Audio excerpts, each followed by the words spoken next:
Détruit mes ormes. J'ai cru comprendre que la vie est une somme de coups tordus qui se pèsent en tonnes. Où est-il Dieu que je le traîne au prud'homme? J'ai rien signé, entre nous y a mal d'homme. Je rêvais ma vie comme Huckleberry ou Tom, plein d'aventures et l'école qui buissonne. Anéantir les moulins du royaume, être un héros comme Quichotte. J'ai mon lot d'angoisse qui pèse au-dessus de ma pomme. J'ai l'humeur grise et la vie monotone. Je ne serai jamais fier d'être... Aujourd'hui, à l'Institut français d'Oran, nous avons le plaisir d'accueillir avec nous le groupe français Les Ogres de Barbac. C'est un groupe français composé de 4 personnes, 4 frères, 2 sœurs dont elles sont jumelles, Fred et Sam, qui sont avec moi aujourd'hui. Et chacun d'entre eux est multi-instrumentiste. Bonjour Fred. Bonjour. Bonjour Sam. Bonjour. Alors, Les Ogres de Barbac. Pourquoi avoir choisi ce nom du groupe ? Alors, les Ogres de Barbac, donc ça fait bientôt 20 ans qu'on existe. Alors au début, on jouait beaucoup dans la rue. Et donc dans la rue, il y a un instrument de rue qui s'appelle l'orgue de Barbarie. Et on en croisait souvent, des camarades voilà, dans la rue qui jouaient de cet instrument-là.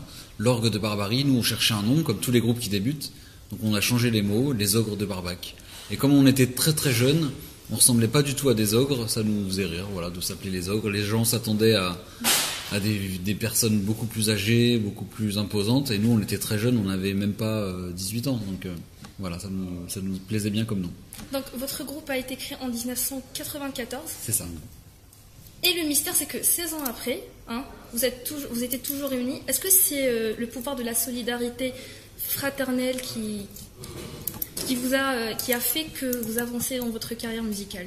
Alors en tout cas, c'est vrai que ça aide le fait qu'on soit frères et sœurs, parce qu'on a souvent les mêmes goûts, les mêmes idées. Donc c'est vrai que dans un groupe, c'est important parce qu'on passe beaucoup de temps ensemble.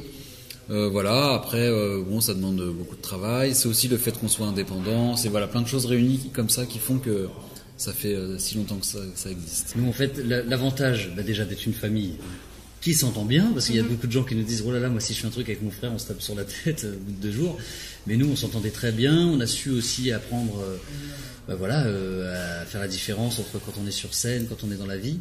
Mais on a toujours plaisir à se retrouver. Et puis, les albums, c'est vraiment... nous, on est très scène. Notre groupe, c'est la scène. Et les albums, nous on appelle ça des cartes postales. À ce moment-là, c'est une carte postale qu'on envoie. L'album, il reflète là où on en est musicalement à ce moment-là. Mais on est quand même plus un groupe de scène. Les albums, on les fait avec sérieux, mais c'est moins représentatif de notre groupe, je trouve. Très bien. Allez, parlant de Pitocha, c'est un projet que vous avez créé en 2003. Oui. Qui a eu l'idée, d'entre vous, qui a eu l'idée de créer ce petit personnage ? Moi, j'ai eu ma fille en 2001, et justement, après... je commençais à écrire justement les chansons pour des enfants. Puis c'est vrai qu'on s'est tous dit tiens, ce serait pas mal de faire un album pour les enfants. Surtout que après on en a eu plein. Et puis on en a parlé à pas mal de groupes copains avec qui on jouait sur comme je disais, le groupe de scène. Et tout le monde nous a dit ah ouais, c'est une super idée, on veut participer. C'est pour ça qu'on s'est retrouvé avec La Rue qui est à nous, avec énormément de groupes comme ça qui voulaient absolument participer à l'aventure de Pitocha, au petit personnage pour les enfants, quoi. Alors en 2003, c'était le premier top de Pitocha. En 2009, c'était le deuxième top. Et le troisième, c'est Pitocha et la tisane de couleur, en collaboration avec Eric Fleury, illustrateur et peintre. Pourquoi l'avoir choisi, lui, précisément ? Eric, voilà, c'est toujours une histoire de rencontre avec les ogres. Donc on a eu 2 illustrateurs principaux. Et puis là, depuis quelques temps, c'est Eric qui fait toutes nos pochettes. Donc que ce soit les pochettes des albums pour grands et des albums pour enfants. C'est lui qui fait toutes nos pochettes. Donc c'est vrai que c'est un univers qui correspond bien à notre musique. Voilà, c'est plein de petits personnages comme ça, son illustration. Donc voilà, et on travaille avec lui en ce moment. Et voilà, le 3e sort tout juste, en effet. Très bien. En entendant l'une de vos chansons, enfin plusieurs de vos chansons, vous avez réussi à mélanger des anciens morceaux comme celle de Perret, de Brel, avec vos propres morceaux. Donc, comment vous... C'est toute l'influence des ogres, c'est-à-dire que nous, on est dans une famille où on écoutait beaucoup de chanteurs comme Pierre Perret, comme Georges Brassens. On a écouté aussi beaucoup, nous, à l'adolescence, La Mano Negra, Les Verruriers Noirs, et ensuite on a découvert la musique du monde. Alors ce qu'on appelle la musique du monde, nous, c'est musique du voyage, ça peut être la musique des tziganes, ça peut aussi être la musique des nomades du désert, ça peut être... La musique du monde, pour nous, c'est prendre des influences un peu partout et réussir à mettre nos textes dessus. Donc c'est pour ça qu'on a mélangé tout ça, quoi. Alors, chose qui est très bien aussi, c'est que vous avez réussi aussi à créer une association en partenariat avec Handicap International. Où est-ce qu'on est le sujet aujourd'hui? Ben nous, en fait, c'était important pour nous, si aux indices pour les enfants, on se disait automatiquement, on a envie de participer pour favoriser la culture et la musique pour les enfants, justement, mais partout dans le monde, pas forcément en France ou à l'étranger. Et donc, on a créé cette association et on reverse 1 euro par disque à cette association. D'accord. Et après, on donne un petit peu d'argent à des petits projets. Nous, le but, c'est pas de faire un gros truc. C'est par exemple un instituteur, il n'a pas les moyens d'acheter des instruments de musique pour faire une classe de musique. Ben, il nous demande, et nous, alors il y a un dossier, etc., il y a une commission, et nous après on redistribue de l'argent à cet instituteur qui va pouvoir acheter les instruments pour sa classe, s'il n'a pas les moyens, quoi. Aujourd'hui, vous êtes à Oran, vous avez réussi un excellent concert, et le public a été très content même. C'était magnifique, c'est tout ce que je peux dire. Ah, ben, j'ai trouvé ça très bien, super, bien, oui, j'ai beaucoup aimé, bien enlevé. Non, j'ai beaucoup aimé, ils sont très très talentueux, beaucoup d'ambiance, et bien, surtout beaucoup d'ambiance, puis très très talentueux, nous, le mélange de musique tzigane, de rock, vraiment très très bien. Il y a un bon rythme, ils ont bien enflammé la salle. Oui, c'était très émouvant, c'est comme je m'attendais en fait. Et je suis vraiment pas déçue par leurs prestations. C'est un groupe très populaire en France et ils ont tout aussi bien donné dans une petite salle que comme j'ai vu sur YouTube par exemple où il y avait vraiment un Bercy, vraiment de très très grandes salles. Hein? Super public. Ouais, super. Vous en pensez quoi du public oranais au fait? Alors, on a fait 3 concerts, donc 3 concerts complètement différents, dans des lieux différents.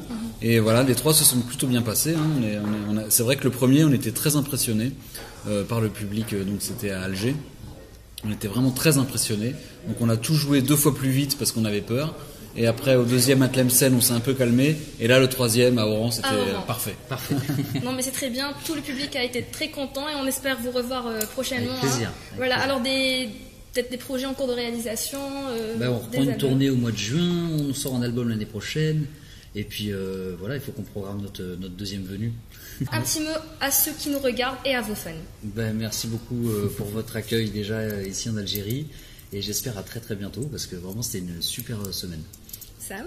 Pas mieux, hein, voilà. C'est vrai qu'on repart demain d'Oran, donc on espère vraiment revenir très vite. Voilà, vous pouvez entendre le dernier disque qui a été sorti en 2011, qui s'intitule « Je suis devenu voyageur » et aussi concernant Pitocha, voilà.